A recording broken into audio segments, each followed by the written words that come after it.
نبی مکرم شفیع معظم صلی اللہ تعالی علیہ وسلم اس انداز میں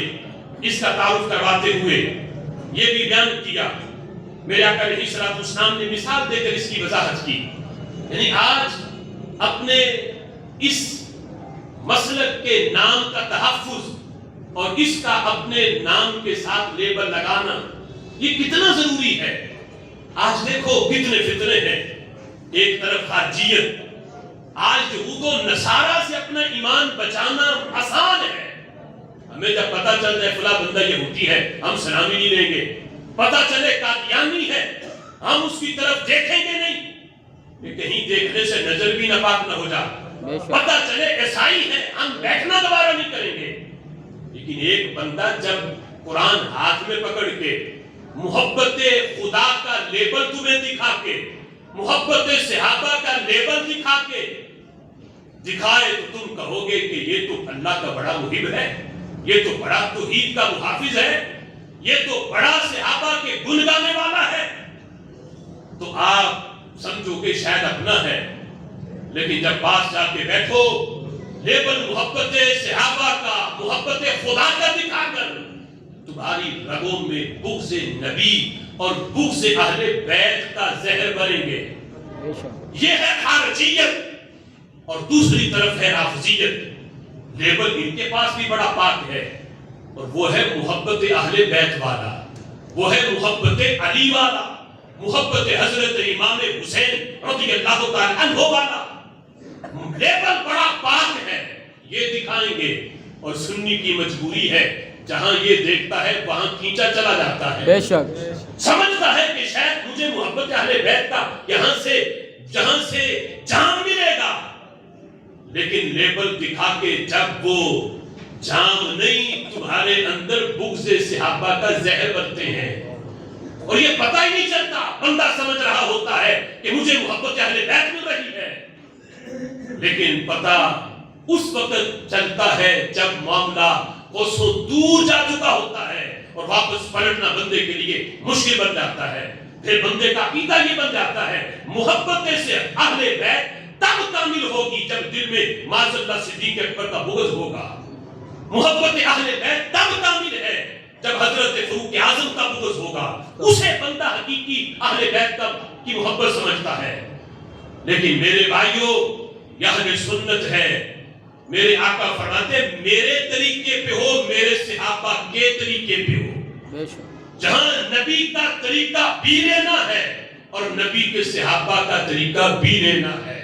نبی کا صحابہ کا طریقہ تب ہی لیں گے جب نبی کے ہر صحابی کو جنتی مانیں گے، نبی کے ہر صحابی کو عادل مانیں گے، نبی کے ہر صحابی کو سکا مانیں گے۔ یہ اہل سنت کی چادر ہی وسیع ہے، جہاں محبت صحابہ بھی موجود ہے، محبت اہل بیت بھی موجود ہے۔ سبحان اللہ۔ میرے نبی نے مثال دے کر اس حقیقت کو بیان کیا، وقت مختصر ہے۔ میرے آقا علیہ الصلوۃ والسلام ارشاد فرماتے ہیں، مثال دے کے سمجھایا کہ تین قسم کے لوگ ہیں کہ جو جلد ہی بد عقیدہ کے جال میں پھنستے ہیں، فرمایا ان جیسا نہ بنو تو تم بد عقیدہ کے جال سے بچ سکتے ہو۔ میرے محبوب فرماتے ہیں یأخذ الشاذ والقاسیہ والناہیہ، مثال دی میرے محبوب نے بھیڑوں کے ساتھ، کیونکہ دیہات والے مثال سے جلد معاملہ سمجھ آتے ہیں، تو میرے محبوب فرماتے ہیں تین قسم کی بھیڑیں ہیں جو بھیڑیے کے حملے کا شکار بن جاتی ہیں، تین قسم کی۔ ان میں میرے آقا فرماتے ہیں سب سے پہلی بھیڑ ہے شاذہ۔ شاذہ کہتے ہیں جو نافرمان ہو، جسے اپنے ریوڑ سے نفرت ہو، کہے کہ میں تو ریوڑ کے ساتھ نہیں چلوں گی، وہ نفرت کرتی ہے ریوڑ سے اور پیچھے پیچھے چلتی ہے، الگ رہتی ہے۔ میرے آقا فرماتے ہیں شاذہ وہ بندہ جسے اپنی جماعت سے نفرت ہو، اپنے نام کے ساتھ اہل سنت لگانے سے اسے تکلیف ہو، اور اسے معاذ اللہ وہ اپنی بےعزتی سمجھے اور شرم محسوس کرے اور الگ لگ رہے جماعت سے کہ میرا کوئی تعلق نہیں جماعت سے، اور نفرت کرے جماعت کے اہل سنت سے۔ فرمایا جس طرح وہ بھیڑ الگ ہو کے بھیڑیے کے حملے کا شکار ہوتی ہے، اسی طرح جو بندہ جماعت سے نفرت کر کے الگ رہتا ہے وہ بھی بد مذہبوں کے حملے کا شکار بن جاتا ہے۔ بے شک۔ دوسرا میرے آقا فرماتے ہیں وہ بھیڑ، فرمایا قاسیہ، وہ جسے جماعت سے نفرت نہیں لیکن اس نے ایک الگ اپنی چراگاہ ڈھونڈی ہوئی ہے، کہے کہ جب میرا مالک مجھے ریوڑ کے ساتھ چرائے تو میں یہاں بھی چر لوں گی، اور الگ چراگاہ بھی ڈھونڈی ہوئی ہے کہ میرے ریوڑ کو پتہ نہ چلے، میں وہاں بھی جا کے چروں گی اور وہ پیٹ بھر کے میں اکیلی کھاؤں گی، چونکہ میرے ریوڑ میں سے تو کوئی وہاں موجود نہیں ہوگا، کسی کو پتہ ہی نہیں چلے گا۔ فرمایا یہی مثال ان لوگوں کی ہے جنہوں نے مسلک حق اہل سنت کا لیبل بھی اپنے ساتھ لگایا ہے، اور لالچ اتنا کہ کھانے کے لیے اور ریالوں کے لالچ میں اور ایران کی ایڈ کے لالچ میں وہ غیروں کے پاس بھی چلے جا کہ چلو تعلق ادھر بھی رہے اور ہمارا تعلق ادھر بھی رہے، وہاں سے بھی پیٹ بھر لیں ادھر سے بھی پیٹ بھر لیں۔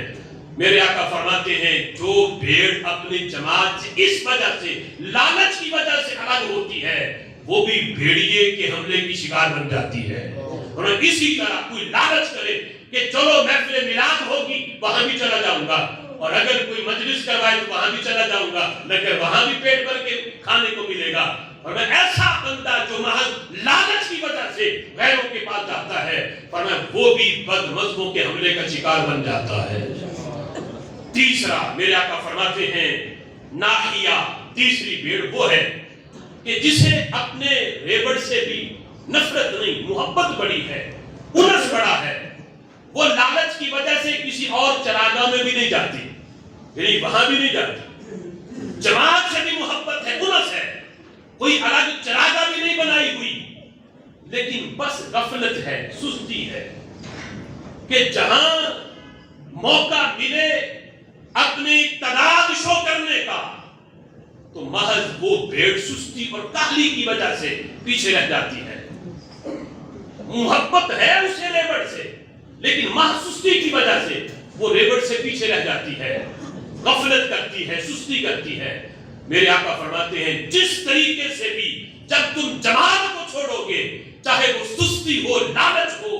یا نافرمانی ہو، کسی طریقے سے بھی جماعت سے ایک بلش بھی تم الگ ہوگے، فرمایا بد مذہبوں کا حملہ ہوگا۔ نتیجہ جس طرح بھیڑیے کی شکار وہ بھیڑ بن جاتی ہے جو ریوڑ سے جدا ہو، اسی طرح وہ بندہ جو جماعت چھوڑتا ہے وہ بھی بد مذہبوں کے حملے کا شکار بن جاتا ہے۔ اس لیے ضرورت ہے آج کہ اس لفظ کا اس کارواں کے ساتھ بھی بندہ رہے، جو کارواں جسے اہل سنت و جماعت سے تعبیر کیا جاتا ہے، اور یہ بھی ضرورت ہے کہ بندہ اس نام کا اظہار بھی کرے اور فخر سے کرے، اسے بھی شرم محسوس نہ کرے، فخر سے کہے کہ رب ذوالجلال کا شکر ہے ہم وہ ہیں،